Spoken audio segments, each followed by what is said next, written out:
انتقال کے 2 سال بعد بتایا کہ میں نے 60,000 روپے قرض دیے تھے، تو 2 سال کے بعد یعنی انتقال کے 2 سال کے بعد وہ 60,000 روپے گھر والوں نے واپس کیے، اور کہاں؟ قبرستان میں۔ اسی قبرستان کی ویڈیو ہے، اور وہاں پر جو لوگ کھڑے ہوئے ہیں ان میں ایک عورت بھی ہے، اس کی صرف آواز آ رہی ہے، اس کی ویڈیو نہیں آئی ہے۔ اور اسی قبرستان میں جب پیسے چکائے گئے، جب پیسے ادا کیے گئے، تو یہ شخص کھڑا ہوا اسی قبرستان میں پیسے گن رہا ہے۔ کتنی بے شرمی کی بات ہے، پہلے آپ ویڈیو دیکھیں پھر بات کرتے ہیں۔ یہ جنازہ اٹھنے کے بعد کی انہوں نے 2 سال بعد 2 سال بعد یاد آئے ان کو 60,000 روپے، یہ 60,000 روپے دے دیے ہیں ہم نے۔ ملنا جلنا سب ختم ہے اب۔ ان میں سے کوئی مرے تو ہم نہیں جائیں گے، ہمارے یہاں سے کوئی مرے خوشی ہو یہ لوگ نہیں آئیں گے، خوشی میں نہ مرنے میں کسی میں نہیں آئیں گے۔ اور یہ گھر پہ نہیں آئی ہے ہمارے، وہ میں بتاؤں یہ اس گھر پہ نہیں آئے گی، اب نہیں نہ ہماری بہن آئے گی تیرے گھر پہ، ٹھیک ہے، نہ یہ آئے گی۔ وہ میں بتاؤں یہ بیٹھا ہوا میرا بھائی بول بے، صحیح ہے نا؟ ٹھیک ہے چلو بس بات کرتا ہوں۔ چلو بھائی بنا لی بھائی، پیسہ کتنے دینا ہے، انہیں کتنے دے؟ پیسے گن لو۔ تو چلا رہا چلاؤ مت، ہاں چپ ہو جاؤ، کر لینا کوئی بات نہیں، چھوڑو۔ یہ میرا سامان ہے بھائی، یہ بھی پوچھ کیسے اٹھائے گا وہ بتلائے گا ابھی بتا کے جاؤ بھائی، یہاں پر سامان اور سامان کیسے اٹھاؤ گے رکھو گے یہ بتا کے جاؤ۔ کیا رکھوں گے؟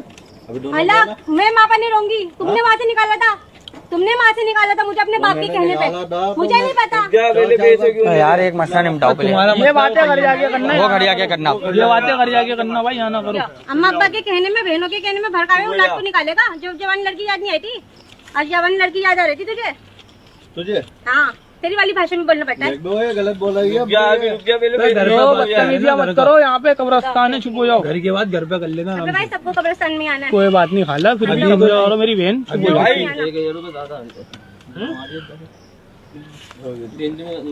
تو ویڈیو دیکھ لیا آپ لوگوں نے۔ سب سے پہلے تو میں آپ کو مسئلہ بتا دوں کہ قبرستان میں عورتوں کو نہیں جانا چاہیے۔ تو سب سے پہلی غلط بات تو یہ ہے کہ قبرستان میں ایک عورت ہے، اور دوسری غلط بات ان کی یہ ہے کہ یہ قبرستان میں آ کر کے قرضہ چکا رہے ہیں، اور یہ شخص کتنی دھاندلی کے ساتھ میں قبرستان میں کھڑے ہو کر کے پیسے گن رہا ہے، اور تمام طرح کی باتیں الٹی سیدھی جو بھی گھر گرہستی کی باتیں ہوتی ہیں، جو لڑائی ہے گھر کے تعلق سے، وہ یہ سب قبرستان میں آ کر کے کر رہے ہیں، اور قبر کے پاس کھڑے ہو کر کے ان کو ذرا سی بھی شرم نہیں آ رہی ہے۔ اور یہ عورت کتنی زور زور سے بات کر رہی ہے۔ اللہ کی پناہ، اللہ تبارک و تعالیٰ کا ذرا سا خوف نہیں ہے۔ مسلمانوں ہمیں خوف کرنا چاہیے، کیونکہ ہماری بہت سی پریشانیاں ہماری انہی حرکتوں کی وجہ سے ہیں۔ ہم جب کرتے ہیں تو اس وقت تو ہمیں پتہ نہیں چلتا کہ ہم کیا کر رہے ہیں، جب مصیبت آتی ہے اس وقت ہم روتے پھرتے ہیں کہ پتہ نہیں ایسی کون سی چیز ہم سے ہو گئی کہ جس کی وجہ سے اتنی مصیبتیں ہمارے اوپر آ رہی ہیں۔ اب ذرا دیکھیں، ان کو ذرا سا بھی احساس ہے یہ کھڑے ہوئے کہاں کھڑے ہوئے ہیں اور کس طرح کی باتیں کرنے کہاں کھڑے ہو کر کے، لیکن پھر جب یہ مصیبت میں گرفتار ہوں گے اس کے بعد بھاگتے پھریں گے، کبھی مولانا کے پاس، کبھی کسی کے پاس، کبھی کسی کے پاس۔ ابھی ان کو ذرا سا بھی احساس نہیں ہے۔ اللہ تعالی ہمیں صحیح سمجھ عطا فرمائے۔ استغفر اللہ، استغفر اللہ، استغفر اللہ۔